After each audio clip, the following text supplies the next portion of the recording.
Yo yo. Yo. Gotta keep the yo in there despite the fuego intro. Yeah. So this is now the second episode. This is the second one. This is the previous episode. We said that was the second episode. This is the actual second episode with it. So. Yes. Fuck, I forgot what was the title that I put on the last one. Oh yeah. Connor McDavid washed. So just as some context here, if you're new I didn't say he was washed. For anyone new to the Taxi Squad podcast, you will soon become familiar with our stunning takes that we may make from time to time. At the beginning of the season, for example, I predicted that the Edmonton Oilers would finish first in the division. I'm just going to go out there and say I predicted that they're going to finish first. I'm so damn wrong. You last episode said Connor McDavid is a bum. You caught me. Okay. For the record, I did not say he was washed. I simply said he looked a little less explosive. That is all I said. What? How dare I? I don't know. Anyways, Connor, if you're listening, which I highly doubt you are, I would not think you're washed. I know you were the best player. Yeah, I think I fully call him the best player on the planet. So what the fuck are you talking about? Anyways. Yes. You know, I was actually I was thinking about this a couple weeks ago. I was like, what makes our podcast different? Like, why would anyone really listen to our podcast? And I was like, there was actually awful takes. Yeah, for god awful takes, but also I think we offer I want to put this on like our Spotify or YouTube description page or something.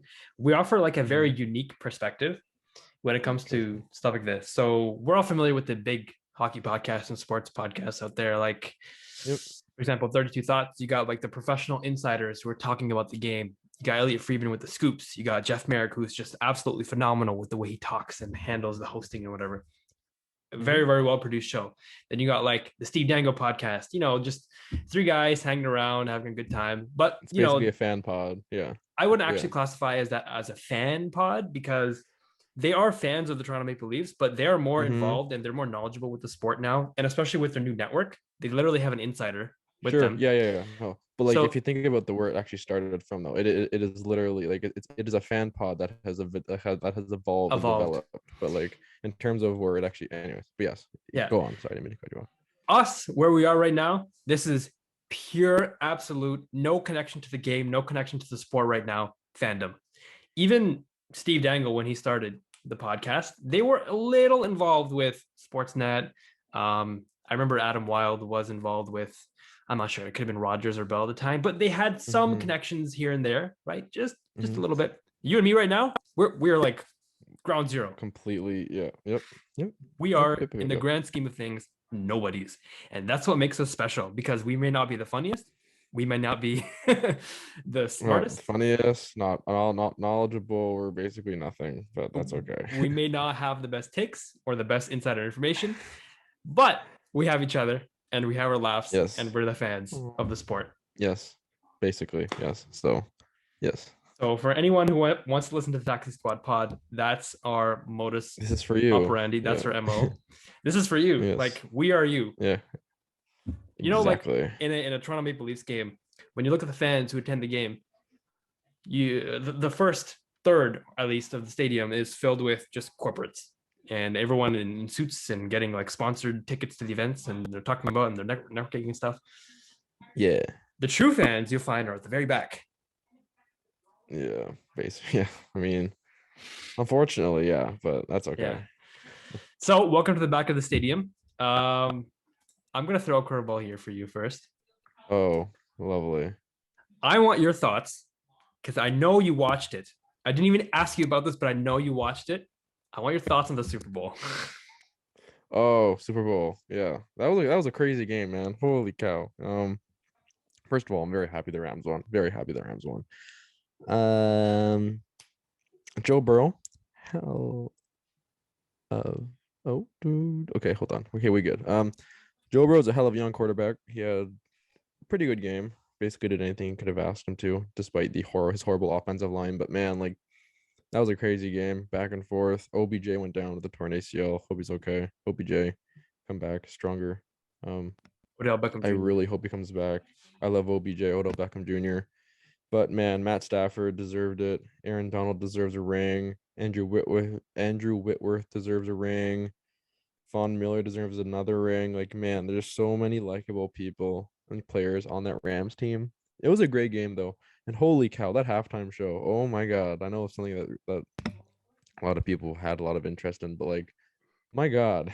I watched the halftime Anyways, show, and I want to talk about yeah. that for a bit. Like, do you have any other thoughts on the game itself first, though? No, the game itself, absolutely unbelievable. Like crazy. Like actually crazy. Um, but yeah, like I have nothing really else to add. I enjoyed it. Halftime show was great, but yeah, it was good. For context, I actually do not watch football at all. Like, I have not ever put on a game. Like, I've put on the Super Bowl games here and there over the last 10 years of my life, just out of curiosity. I did not do that Yeah, at all this year because yeah, I had my fair, brother's birthday to celebrate.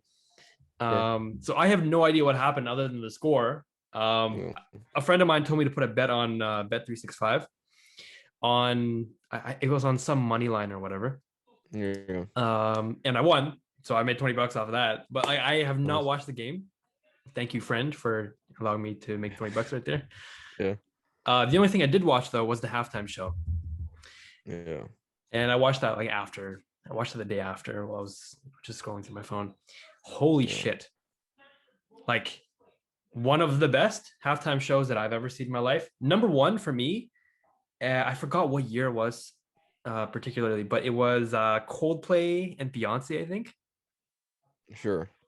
I vaguely remember that, but yeah, yeah. That was a halftime show that was remarkable. Like, that was amazing. I remember seeing that. I'm like, Hmm. wow. First of all, I love Coldplay. They've been around for like 2 decades, Yeah, and a lot of people are like, their songs are all just kind of like melodramatic. But fair. I don't know. I like them. Yeah, They're a good band. yep. So they were playing, and then they just had some really good songs. It was just a phenomenal halftime show. This time, though, Hmm. you just got the legends. You got the legends of hip hop, Yeah. and we It knew they was were really coming. for our, yeah. Yeah, it was Yeah, really, this was really for our generation, really. I mean, yeah. like that, like there aren't a lot of people that are like, oh my God, it's Kendrick. Like a lot of people that are a lot older than us are like, oh my God, it's Kendrick Lamar. Tupac. Oh, I guess Tupac wasn't there, but they played California. Yep. California Love. Great song. Snoop Dogg was there, obviously 50 Cent, Eminem. 50 Cent came in upside down. That was crazy. Yeah, that was Dr. Dre was there. That was pretty cool. But like, yeah, it was, man, that was unreal. That was my actually unreal. my only complaint was I wanted Eminem and Kendrick to have a little bit more than what they did. Man, yeah, I mean that's fair, but like the problem is like if you have that many artists on the freaking halftime I know, show, I know. if you add much more, you're gonna be like it's gonna be like a half an hour to 45-minute performance They only or have like a like 15-minute 15 minutes. halftime. Yeah. Yeah, Quick yeah, question. Do you hear any like noise in the background or any voice? a little A little bit, bit. but that's okay. Yeah, it's fine. Give me one sec.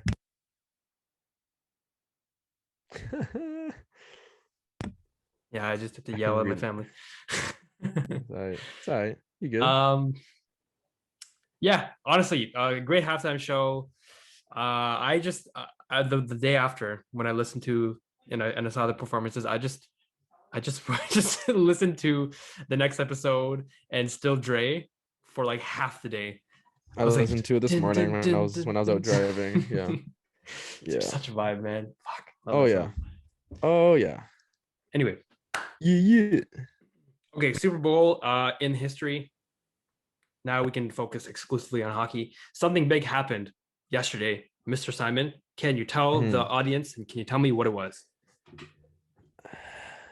Let's see now. Okay, so wow, oh my God, I can't speak English apparently. Tyler Toffoli was traded from the Montreal Canadiens to the Calgary Flames for a first round pick, I think a prospect, Tyler Pitlick, and I think a second round pick, another draft pick. Basically, the Flames put together a package for Tyler Toffoli. So Tyler So Toffoli's now. I have the whole trade here. It's Yeah, go for it. Toffoli was traded to the Flames. That's all the Canadians gave up. The Flames, Yep. in return, gave Tyler Pitlick, Emil Heineman.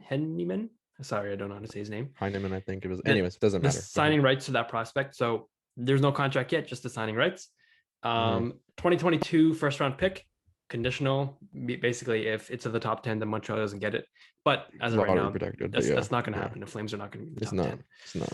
So it's a first and then a 2023 fifth rounder, not a second rounder, fifth rounder. Oh, okay. Oh, that's not bad at all. Okay, yeah. So when I first saw this trade come through, when you texted me this yesterday, I looked at it and I'm like, holy shit, that's a lot for Tyler Toffoli.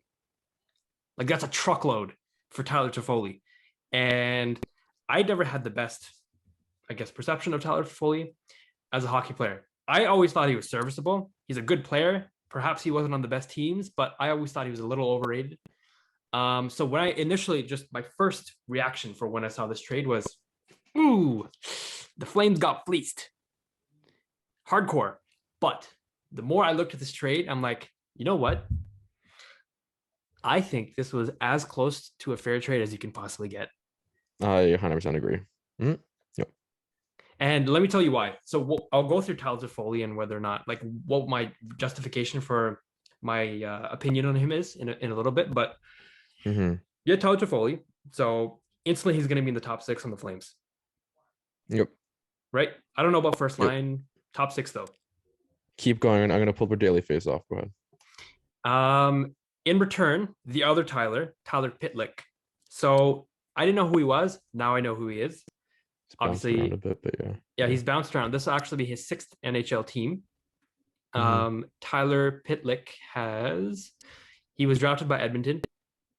He played in 13-14, and then he went to Dallas in 17-18, then Philadelphia in 19-20, then Arizona in 2021, and then Calgary this year, and now he's going to go in Montreal.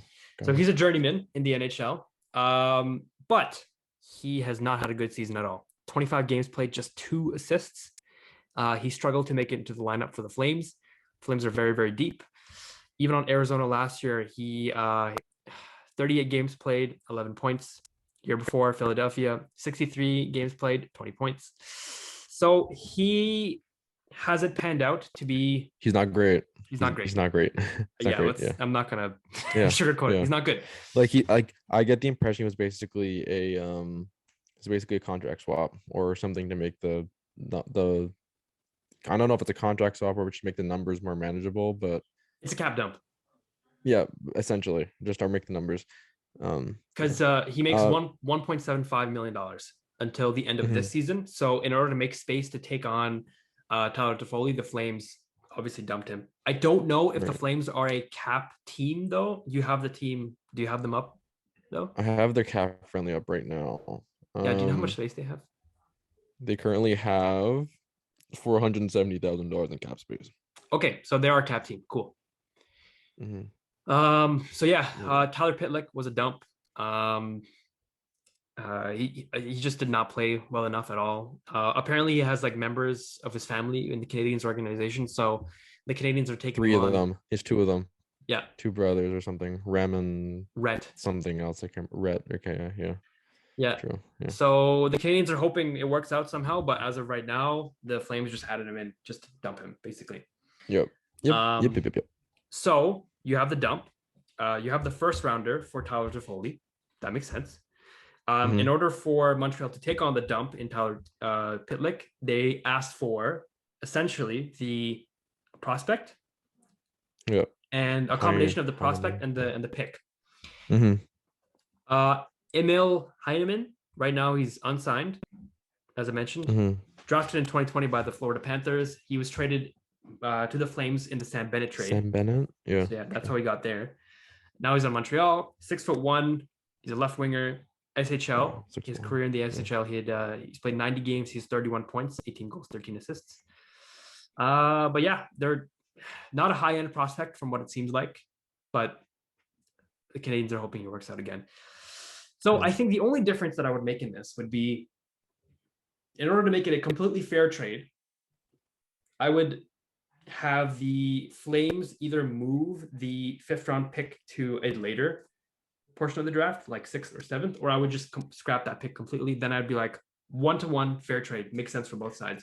But I think it is what it is. I think at that point, like we're kind of grasping at straws there. I mean, because the thing is, like, I think anything. So I think at least in my opinion. Again, a lot of good players can be drafted towards the end of the draft, like Henrik Lundqvist, who's going to be a Hall of Famer, who just had his number retired by the New York Rangers. I think it was a seventh round draft pick. Henrik Zetterberg, one of the all time great Detroit Red Wings, was a seventh round pick. But the reality is, like when you're getting to like the fifth, sixth, and seventh rounds, you're basically they're basically lottery tickets.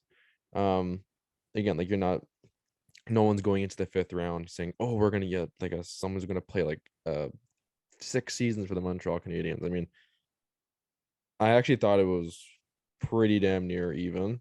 Um, the Mhm. only thing I'm relatively no, I don't want to say concerned about because again, like the trade's over with now. But like, if you look at the Canadiens roster, Tyler Toffoli was probably their biggest trade chip. And the reality is, didn't really like they got a first round pick from, which is great, but like I don't think it's going to be a super high first round pick, which is kind of concerning considering like outside of Brendan Gallagher, like I don't or Nick Suzuki and Cole Caulfield because they're not trading Cole Caulfield Suzuki. They could end up trading Brendan Gallagher. I doubt it, at least not right now, considering how much term he has on his contract. But like, um,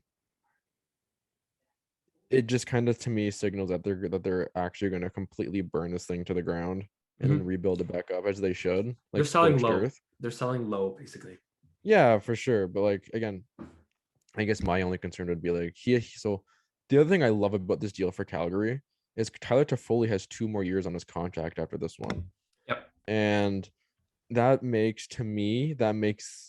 that first round pick a bargain. So like I think the return that Montreal was great given the offensive output that Tyler Toffoli had given to them.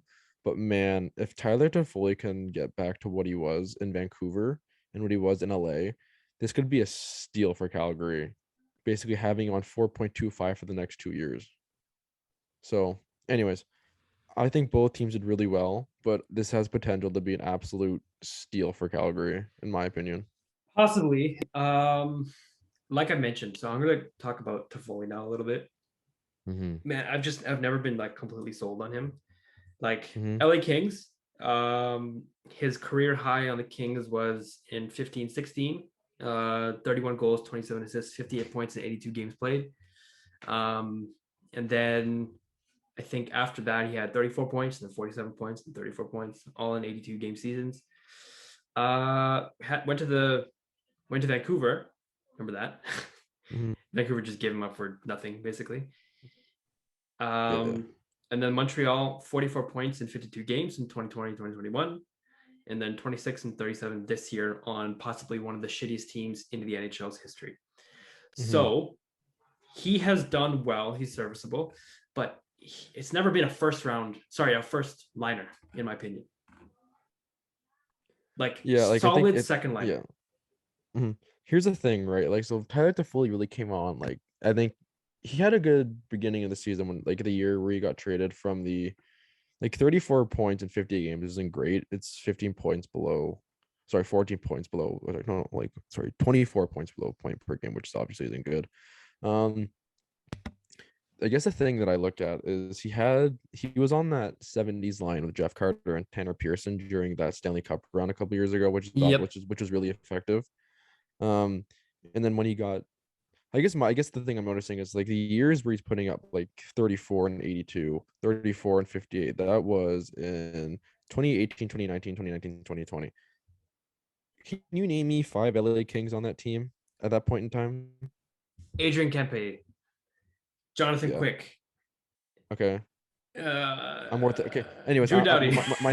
my main point here is outside of Andre Kopitar, Yes. he wasn't really playing with players, and sorry, and if you can call Dustin Brown like an actual quality player, which he's turned his career around last couple years for sure, but Yep. like he's not playing with great talent. And then as soon as you put him with someone like an Elias Pettersson, with a Brock Besser, whoever he's playing with in Vancouver, he puts up 10 points in 10 games. He goes to Montreal. Again, I know the Canadians aren't great, but they had some good young talent last year, as they showed Cole Caulfield, Nick Mm-hmm. Suzuki, etc. Probably better than what they had when the Kings outside of Andre Kopitar. Again, I don't know if that's a hot take or not, but and then he puts up 28 goals in 52 games. Now, granted, last year was also, oh, it's a North Division, yada yada yada. Fine, I get it. That's why I'm kind of have my reservations for last season.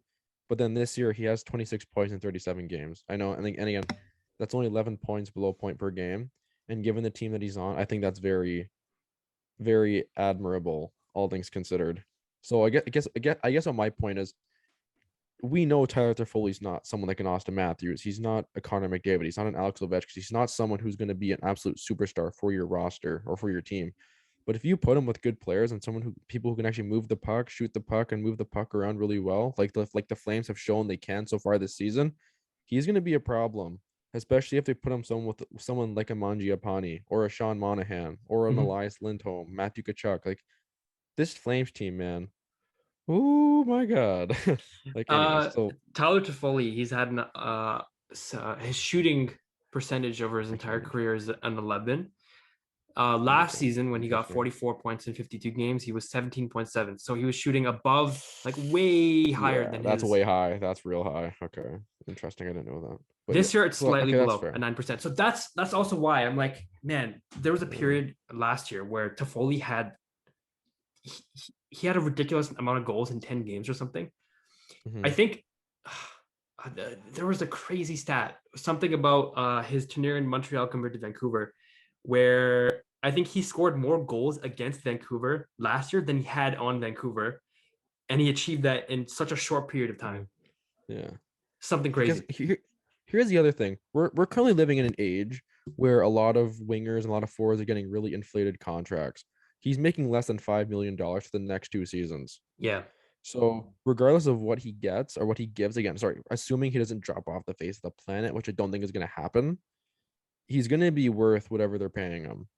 I also just tend to think that in my opinion personally, I think his skill set has proven that he can be a very useful player on a team that that's already loaded with offensive talent. Or sorry, with not, I wouldn't say loaded because I think just on paper they have a pretty good offense, but I think in terms of their lines, I still think they're probably just outside the top 5. But because there are some really good teams out there, man. Like yeah. Anyways, so is it safe to classify Toffoli as he's not a game changer, but he's a very, very, very good complementary addition to any team? That's a very good way to put it. I agree with that. Yep. Okay. So I'm aligned on that front. So Flames roster, do you have that in front of you? I do. Yep. Could you list me to run through the lines? Yes, please. And I would like to react to them live. Okay. So again, I don't think the Flames have played since Toffoli has since Toffoli was acquired. I don't think they've played a game yet. They probably practiced, so this is probably where it's coming from on daily faceoff. This was updated this afternoon, actually, 12:30. So first line: Johnny Gaudreau, Elias Lindholm, and Matthew Tkachuk. Wow, great first line. Second line: Andrew Mangiapane, Michael Backlund, Blake Coleman. Wow, decent ass second line too. Third line: Dylan Dubé, Sean Monahan, Tyler Toffoli. Toffoli won't be playing on the third line though. No way, no. Might. No, not for 4.25. And then fourth line, Milan Lucic, Adam Ruzicka, and Trevor Lewis. That's their forward group. That's their fourth line, and that's their whole forward group. Who's the second line right winger? Blake Coleman. Blake Coleman, who is currently making $4.9 million. A lot. Wow. Who can even 4.9? Yeah. Because Toffoli's not like a grinder. He's not going to be on the third line. No way. But Sean Monahan's not a grinder. He's on the third line. Okay. Was Toffoli on the power play in Montreal and LA? Do you remember? I think he was in Montreal. I don't know about LA. Okay. I'm not sure what Calgary's what do you call it? Power play percentages. I'm going to pull it up quickly. I wonder if he's going to help their power play. I'm looking at their first unit. It's absolutely stacked. If anything, it'd be the second unit. Their first unit is Monahan, Lindholm, Tkachuk, Gaudreau, Anderson. That's Rasmus Anderson. And then Tyler Toffoli, Michael Backlund, Andrew Mangiapane, Noah Hannafin, and Oliver Shillington is their second unit. So the Flames are 13th in the league in power play, which is a lot lower than I thought they'd be. Mm-hmm. They're if shooting anything, I could potentially see him replacing Sean Monahan on that first unit, Mhm. depending on how things go. Because again, it seems like Calgary is kind of low on Sean Monahan. Again, I think he's someone that probably gets moved in the offseason or potentially in the offseason. I don't know what his contract status is. Sean Monahan is 2 years left, so 6.3. That's not awful. Someone will take him, I think. Someone would take him if they were to offer to him. So like, I don't know, man. I like again, if he's gonna play on the second unit, great. Could he play on the first unit? I think so, and I think he could do very well with the talent that's on there. But, anyways, Do you know which team is first in the league for power play? Leafs. Hell yeah! Yeah, yeah, yeah. God damn it, making everything about the Leafs again. That's as we always do. Yes, as we should. Anyways, yes, Um, exactly. so yeah, good trade. I think it'll work out for both teams, to be honest with you. This isn't like a knee slapper Weber for Subban trade. We expected Yeah, Toffoli to be moved because the Canadiens are tanking hardcore. And I think this is just the beginning of what the Canadiens are going to do over the next month or so until the trade deadline, which is March 12th, I believe. I think so. Here's the thing, right? I agree with that to an extent, but my thing is like leading up to like 21st, I just don't know. Monday, March Wait, 21st.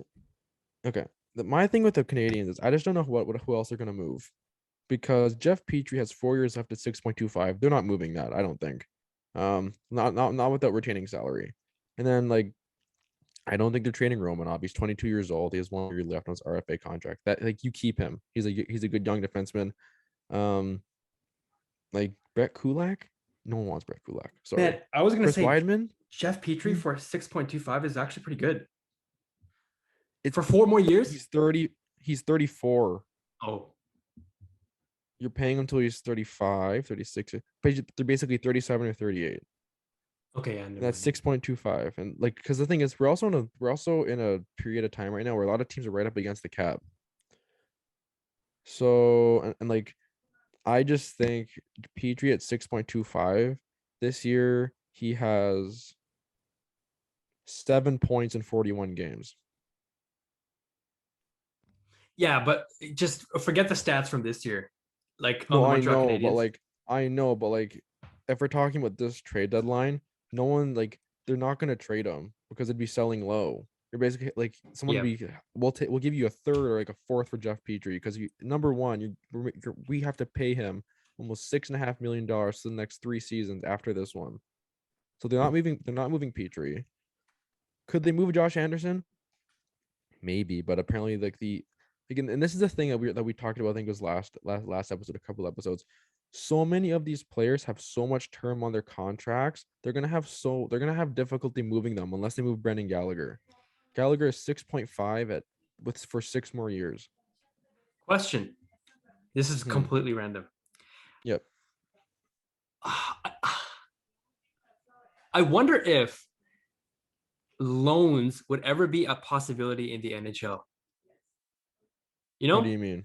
Like what do you mean by I loan you a player for like the playoffs and then at the end? Exactly. So similar to trading, in this case, it would apply to Jeff Petrie, where you're not renting him, like you're not acquiring his contract. You're just acquiring the player for a small period of time, and therefore it's easier to make the trade for him. You're not taking on his contract, you're just taking him on for that period of time. I think that's such a dangerous concept where like because there's a million things that go into that. He could get hurt. He could like have some sort of season like career-ending injury. You never know. So if you're lending someone to True. like what happens if Jeff Petrie, for example, like he's playing for the Calgary Flames again, just in this hypothetical scenario, and what if he like ruptures his Achilles, and they say Jeff, like you can play again, but like we would strongly advise against it, and he retires. Like Fair what enough. does Montreal do? Yeah. Okay. Like so I think that's probably I'm sure there's more reasons, more financial that I just can't think of on the top of my head because I'm not a business major. But like, um, True. it's an interesting thought. It's something I've definitely thought of myself in the past. But like, I just think especially like there's so many moving parts, it makes it almost impossible to actually pull off. Never mind. Anyways, but just quickly to finish up my previous point, I just don't know what the Canadiens are going to do with the players they have, in terms of trading them because I just like I don't see a lot there outside of like Cole Caulfield or Nick Suzuki that they're going to be able to trade for like high value outside of maybe players like Joel Armia, Arturi Lekkonen's a rental. He's an RFA, so he's not even a rental. And Armia has 4 years left. Oh my god. Byron is okay. Yeah. Like, anyway, Cedric Paquette's a UFA. I don't know. Anyways, my main point is I just don't know who else they trade because all the prime offensive talent that is available is gone. No offense to Hey, like everyone else on the roster. hey, But we can always go back to the take that you made, I think 2 or 3 episodes ago, where the Montreal Canadiens trade Carey Price. I've seen that. I have seen that. I have seen that. I am sticking by that. That's not happening. No. He's skating. He's skating, Dude, this man, but one. no. Anyways, Why would any team? yeah. Well, sorry. Back to the Tyler Toffoli trade for a second, because like one player that's been circulating for a while, not for a while, but like for a good chunk of the season is Ben Sherratt. Leafs have been linked to him. The Flames were linked to him. He was someone who was mentioned in the Tyler Toffoli trade that the Flames are thinking about acquiring as well. Because again, I think that's the one area they have to shore up before the playoffs to really have a chance to actually be a legit contender. And man, the name I keep thinking of, and I think he'd be a great fit, is that number 6 down in Arizona, Jacob Chikrin. If if the Flames are all in, and if they want to make a significant move, if they go get Jacob Chikrin from the Arizona Coyotes, man, like I told you this yesterday, I honestly think they're one of my favorites to come out of the Western Conference. And just True. for context, sorry, what's that? I said true because you texted me Yeah, this yesterday too. Favorites to yeah, come out of the Western Conference. yeah. He's making 4.6 for the next 3 seasons, so he's not going to be cheap. But man, he's only 23 years old. Mm-hmm. And man, he'd be a real nice defenseman to put beside Shillington, Anderson, Hannafin. Take your pick. That's all. That's the last thing I'll say about that. I think there's a good chance that they make it happen, or there's at least a significant or pretty significant chance that they make it happen. Because I think he's gone. I think Jacob Chikrin's gone from Arizona. You know where he'd also look good. If you say Toronto, I'm gonna kill you.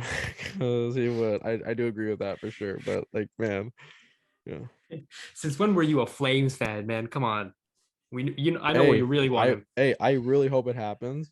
I'm just keeping my expectations manageable because I don't think the Leafs are going to do anything significant. I hope they do, but I don't think they do. Oh, man, they need to, man. I agree.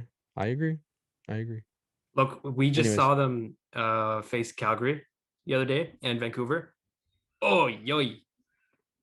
okay, the Vancouver one is a write off because Thatcher Demko just Played unbelievable. Yeah. went superhuman, went Super Saiyan.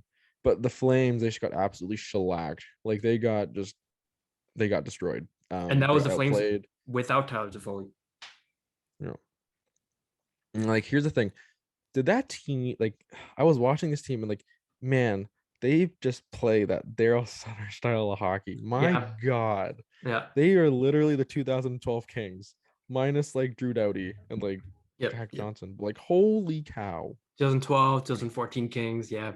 Yeah, like Um, which works even more in this case because Tyler Toffoli was on the Kings rosters that made it to the Cup final and won the Cup in 2012 and 14. I don't know if he won in 2012, but I know he did in 2014. he did in 2012 as well. Oh, he did. Wow. I think No, he no did. way. I think he Tyler was. Toffoli is a I two-time think he was Stanley Cup a champion. reserve. I don't think he played much, but hold on, keep going. I'm gonna look this up. We know for sure that he won in 2014, and it was with Daryl Sutter. So I think someone did his interview when he was traded just now, and Tyler Toffoli mentioned that he's looking forward to being reunited under Daryl Sutter, and the type of hockey that they play. So he only won in 2014. I don't know what I was thinking of. Okay, interesting. Okay, so one last thing that I wanted to point out: Calgary only has 4 picks this draft. 2 second-rounders, a 5th, and a 7th, which is eerily similar to what the Leafs had last year. So that's what the Flames are. They're going for it right now. They're pushing hardcore. Yeah, they're 2 seconds, a fifth, and a seventh. Yeah. Yep. Yeah. We'll see what happens. I don't think They're not done. They're I don't not think they're done. done. As of right now, I would not call them complete either. Mhm. Like Stanley Cup favorites? No. Playoff lock, I'm 100%. also I'm also curious to know what their prospects are like, because again, like it's looking on their cap friendly right now. Looks like they have 2 top 50 defense prospects. Oh, not top 50, but like Juuso Välimäki, someone I recognize, and I think he was actually someone who's a relatively high draft pick. Maybe I'm wrong about that. I don't know. I'm gonna quickly see if I can find it. Anyways, doesn't really matter. But like if they have, anyways, we'll see what happens. We don't really know, but I don't think they're done. And like they have some talent on here, which they could probably trade to bring in a defenseman. Anyways, like maybe they trade someone like an Andrew Mangiapane to bring in uh a defenseman with a second round pick and a prospect. Who knows? But the fact they now have Tyler Toffoli gives them a bit of that flexibility to do something like that. But You know I what don't we know. need to do? So the trade deadline is 5 weeks away, March 21st. That's it. Wow, 5. Okay, interesting. So Okay. we've got like maybe 8 or 9 episodes until then, Mm-hmm. right? So I think one day we need to obviously post trade deadline. That's going to be a big show, big couple shows, Oh yeah. Oh yeah. because we're going to run through everything. Before then, though, I want to do our top 3 picks or trades that you would do if you were Kyle Dubas. Only the Leafs, but yeah. No, I Only agree the with that. Leafs. I agree with that. Yeah. If we do more Yeah. than one team, it's I going to mean, take to be forever. fair, like I also have no idea about in terms of what other teams' farm systems are like. But anyways, but yes, I do agree we should do that because I definitely have some ideas that I've been cooking up in the good old noggin last little bit as I've watched this team basically crumble to rubble. It's not even that bad. They're like second place in their division or third place in their division. It's not bad at all. Yeah. But basically, like, we all have changes that we want the Leafs to make. And first and Mhm. foremost, we are Leafs fans. So I would love to see how our predictions change now from when we initially made them. Remember, like 2 or 3 months ago, we Yes, were I do. like, these are Yeah. the top 3 changes we want the Leafs to make. And I was like, they should Mhm. trade Morgan Riley. And I said they should extend Morgan Riley. And what did they say? What did they say? They said, Simon, here is all the vindication you need. Here you go. While we're talking about hot takes, that's probably the worst one that we've done on the I show don't so think it was far. a bad take. I just think it was a wrong take because I think a lot of people had that mindset. 'Cause I don't think people actually thought they were going to extend him. To be honest with you, a lot of people True. didn't because Yeah, he that was going came to out make of a lot of nowhere. money. Yeah. Yeah. Did it? Some people saw it coming. I mean, look at Only the trend. The last 5, 6 years, they've never really re-signed players other than Marner, Matthews, Nylander. that's fair, but like Morgan Riley is the Austin Matthews of that defense core, and Yes. he is like significant. Like anyways, assistant captain. I think he loves living here, but anyways, who knows? Yeah. He's There's been here almost a decade now. Drafted 2012. yeah. A long time. Yep. So anyway, yeah, I want to do one of those one day, and then Mm-hmm. post trade deadline, I want to make predictions again on which teams we actually think are favorites for the cup, Mm-hmm. and we'll compare on what we made a few months ago versus Yep. what those predictions look like now. Yeah. Well, I want to do that. I think that'd be pretty cool. I agree with that. I do agree with that. Do you know how long we've been babbling on for? We started at hold on. It's been about it's currently 6:30, so I'd say probably like 45 minutes because we started a bit late because we were Okay, talking about some stuff. I just quickly want to go over one more thing, if possible. go for it. Do you have anything that you else want to talk about? Because like this is kind of relevant given I the day that we I have a Simon Says, but we can wait for that after you're done. okay, yeah, so we'll quickly run that. Okay, so Jack Eichel's playing tomorrow. He is playing against the Colorado Avalanche for the Vegas Golden Knights. Very excited. I'm really hoping that game's televised. I really want to watch that game. I really want to watch it. This is probably like Yep. I probably want to watch this game more than any Leafs game I watched this year, to be completely honest with you. Like I am so excited to see this Yeah. game and how it goes down. With that being said, there's some cap shenaniganery going on. What's up? Again, Mark Stone was placed on long-term injured reserve, Yes. and he's had a back problem. I think majority of the season. I think Kelly McCrimmon's the GM of the Vegas Golden Knights, or so whoever Yep. asked, someone at a press conference asking about, so there was some media availability asking, so how long is Mark Stone going to be on injured reserve for? He basically said we don't really know. It's indefinite, which again, it's a back thing. Back things are very, very delicate because their back is very important. But he basically said it's going to take however long it takes, and people are now speculating that just means he's going to be sitting out for the rest of the regular season, which would mean they have to trade no one because their injured reserve or the cap does not exist in the playoffs. Mm-hmm. So Sounds like Kucherov. yeah, it's a copycat league, and that's kind of where we're at. So do I agree with it? Not really. Because again, basically manipulating the cap, which I think is, I've always thought they should just go to a luxury tax, like a luxury tax threshold anyways. But anyways, that's the other topic for another day. So anyways, Jack Eichel's coming back. Very excited for that. Go Knights for one night tomorrow. But man, this is kind of the quick point I want to bring up. The Buffalo Sabres must feel so fucking stupid.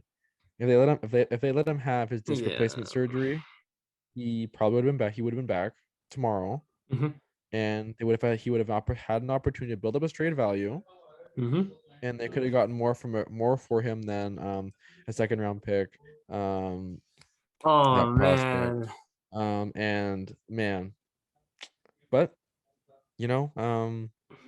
enjoy your prospects, enjoy your pick that you got, second round pick, whatever it was, if it was even that, but my God, like every day, Vegas just looks smarter and smarter for making that trade. And Buffalo looks dumber and Sorry, dumber. they don't even look at it. Like the Knights don't even look smart. They went out and got a top 5 center for basically nothing. Yep. Anyways, and that's exactly what they needed. They've never had a bona fide number one center in their history. Now they have one. They wanted Tavares, didn't get Tavares, but now they have Jack Eichel, who's better than Tavares, in my opinion. Who's better? Who's younger? Jack Eichel is currently 25. Oh my God.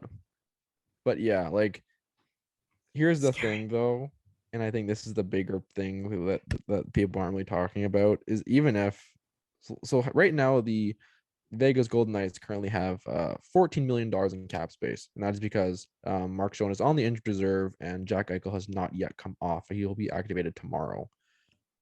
When Jack Eichel comes off, that'll reduce the Knights cap space to $4 million, which is actually pretty impressive considering the current state of their team and kind of how many players they're paying. I think this is the last kind of, as long as they have Jack Eichel to be competitive, I think. But like in terms of the current iteration of the core, like Pacioretty, Carlson, Marchessault, Riley Smith, I think one of them, if not multiple of them, are probably going to get traded in the offseason to make cap space, because I just don't think they can keep doing this. But who knows? So it's funny that we're talking about Vegas, because Vegas and Calgary are currently fighting for number one in the Pacific Division. The Los Angeles Kings are not too far behind with 55 points in 47 games, but Vegas has got 59 in 48, and Calgary, now I'm gonna make the joke, hottest team in the league. Oh, you've been sitting on that one, yeah. Because they've won 6 straight as well. Like, here's the thing. If 58, I completely forgot about Jack Eichel until yesterday, until I actually saw the headline. If the Knights get Eichel, it's the division's over. The Knights are winning the division, at least in my opinion. Like, I don't like. But they don't have Stone. The Knights still, man. Like, Stone's significant, but like, if it's they're getting a top 5 center. Like, Jack Eichel's that good. I'd argue like top 3. Now, granted, he hasn't played like an NHL game in like a year or however long it was till he last played. So that's going to be a bit interesting to see how that plays out. But like, I think the Knights might run one with it. But no, I think they need like maybe one more defenseman going into the offseason, or going into the trade deadline, depending what happens with Alec Martinez. But we will see what happens with that, because they do not have a first. Where did they trade that pick to? Sorry, go ahead. I'm quickly. Uh, Okay, so they did get a first round pick. That's what it was. They did give up a first round pick for Jack Eichel. It was Jack Eichel and a conditional third for Alex Tuck, Peyton Krebs, first round pick, second round pick, conditional. Both are conditional. So fuck, I just realized how shitty the Pacific Division is. We've already talked about this yeah. before, but holy shit. Mhm. Vegas is first in the division, 59 points in 48 games played. In the league, they're 12th. Well, that's the whole Western Conference though. We talked about this last episode. There's only like one team in like the top 10 in the whole NHL right now. The East You is stacked. are right. Top 8. Yeah. Yeah. Yeah, Holy like shit, it's it's not just like it's Colorado. only the Avs, but like the East is stacked. The Rangers, the Hurricanes, the Leafs, the Panthers, the Tampa. Lightning. That's already Yeah. 5. Tampa, I think it's the Lightning, so the 5. Yep. Pittsburgh, that's 6. I don't know. I'm just looking at cap right now. I'm listing off the teams I think are actually pretty good. Caps. Like, I'm not gonna throw the Caps. I'm not hot on the Caps anymore. Ovi's having a great season, but their goaltending is so bad. Boston, I mean, that's already 7. Boston, like, anyways, like Boston's goaltending situation is much better than what had the Capitals, but I trust Allmark and Swayman more than Samsonov and Vanacek, yep. I guess. But anyways, that was really the main rant I want to go with the Golden Knights. They are manipulating the cap again, as the Lightning did with Kucherov, but Yeah. whatever, man. This is good. Like, this isn't. As a Leafs fan, I get it. We do it all the time as well. And you know what? I have no problem with it whatsoever. Like, they're not breaking any rules. That's the way the CBA was written, yeah. right? They're not breaking any rules. Yeah. I just have a problem with the whole concept of the salary cap because I do not get it. That's Because a the thing different is story, though. with yeah. Like when because basically now what you're doing is when you have a salary cap and you have these teams that are manipulating the cap, you're putting the teams that are not capped, that are like that can't afford to pay these players. You're basically penalizing them. Like Nashville, or a team like Nashville can't afford to like go trade and get like some of these massive contracts, put them on IR and go get someone else. Like, there's a reason why like the Knights can do it and like the Leafs can do it and like the Lightning can do it. Like, they're all very. The Lightning are actually kind of surprised they can do it. But anyways, I just think they need to get rid of the cap, man. Like, I think they're the only team, only sports league left, maybe outside of the NFL, because again, still don't know how the NFL cap works or how the NFL salaries work, that still has a salary cap. NBA. Do the NBA have a Anyways, luxury cap? I'll check it right now. Anyways, we can get into your Simon Says now. Okay, I'm gonna set up the Simon Says as our closeout for this episode. It is once again going to be on the Olympics. This entire month is going to be Olympics. Oh God. Why does every Simon Says I introduce, your first reaction is oh no. God. Oh God. my first instinct is just I'm gonna do horrible. Yes, you will. Yeah, but lovely. Love that. The point is not for you yeah. to get it lovely. right. It's to teach us something. So the NBA does not have a hard cap. True. The NBA does not have a hard cap, which allows clubs like Brooklyn and Golden State to build a significant payroll without violating CBA rules. However, there's certain scenarios in which teams can be hard capped as well. Let's explain the cost of entry. Okay. Yeah. So basically, it's the soft cap. So. Okay, cool. We'll talk about the cap more one day. I'm sure the closer we get to the trade deadline, we'll have more thoughts on that. Anyway, Simon Says, so back to the Olympics. A lot of action going on right now. Unfortunately, I still have not watched a game yet, but I'm going to make that happen soon. I watched Denmark and Latvia yesterday. Great game. Great game. Denmark and Latvia. What was the score? Denmark and Latvia. It was 3-2 for Denmark. Oh yes, true.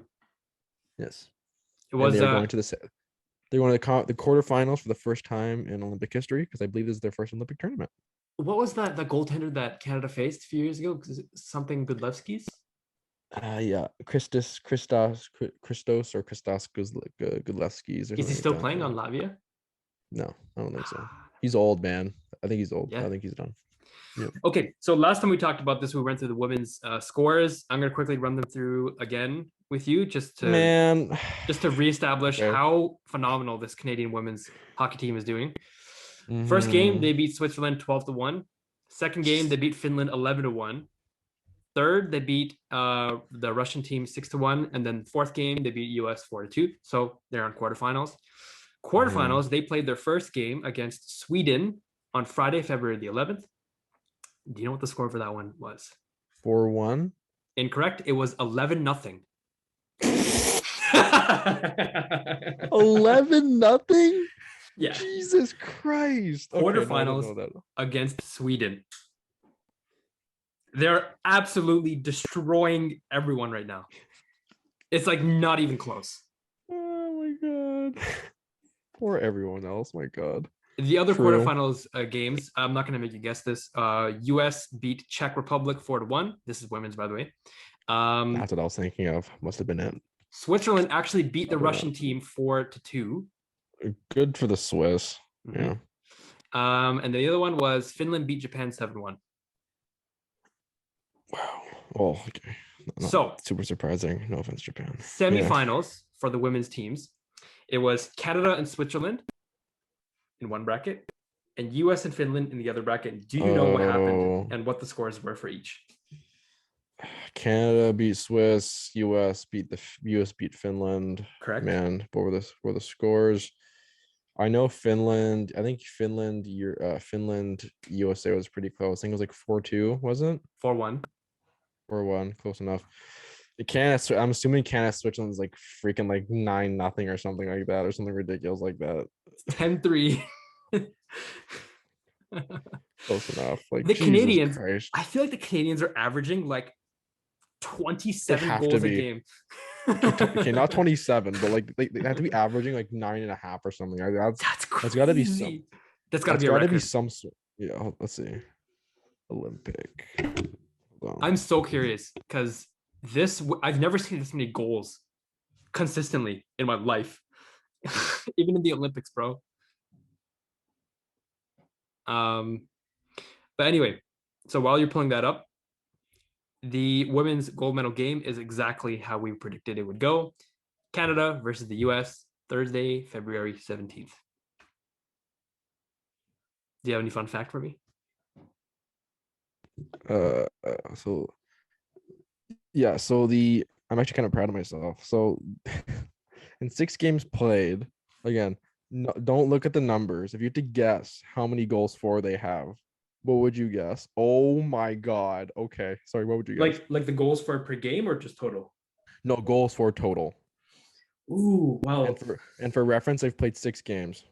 Okay, well, I know they've got like 12-0, 11-0. It's got to be like 50 goals, no? 54. Holy shit. Do you want to know who the second? So the Americans are second. Do you want to guess how many goals they have scored this tournament? Oh, it's gonna be way less. 32.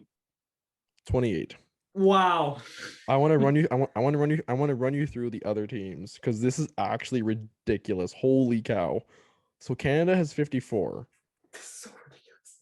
Sweden, China, Denmark all have 7 goals. No. What else we got? Russia has 8. Switzerland has 13. Finland has 18. Japan has 14.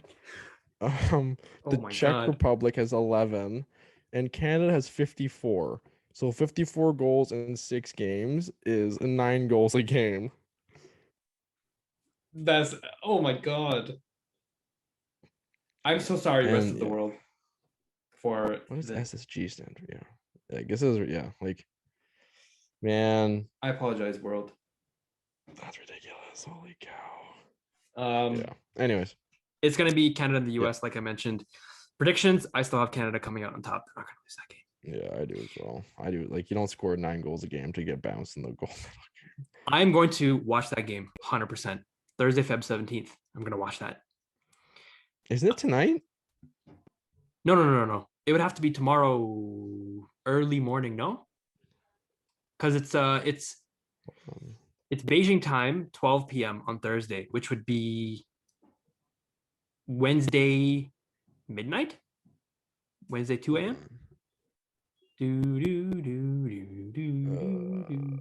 Dude, just convert, dude. What are you doing? Wednesday at 11:10 is what tomorrow. 11:10 p.m. Okay. Yeah. Oh wow. Yeah. Okay. I mean, that's fine. I can do that. Easy. I'll just have a late night. Wait, who's playing tonight then? Is anyone playing tonight? Tonight, I can tell you. Yeah, go ahead. It is not Canada. Oh. Tonight you can probably watch no, the women's bronze medal game, Finland, Switzerland. Maybe that's what I was thinking of. Must have been. Was it? Probably. I have no idea. No, because I know.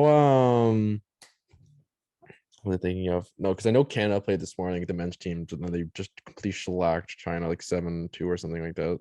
So I'm gonna quickly run through the men's team scores as well. I'm not gonna make you guess. I'm just gonna run through them.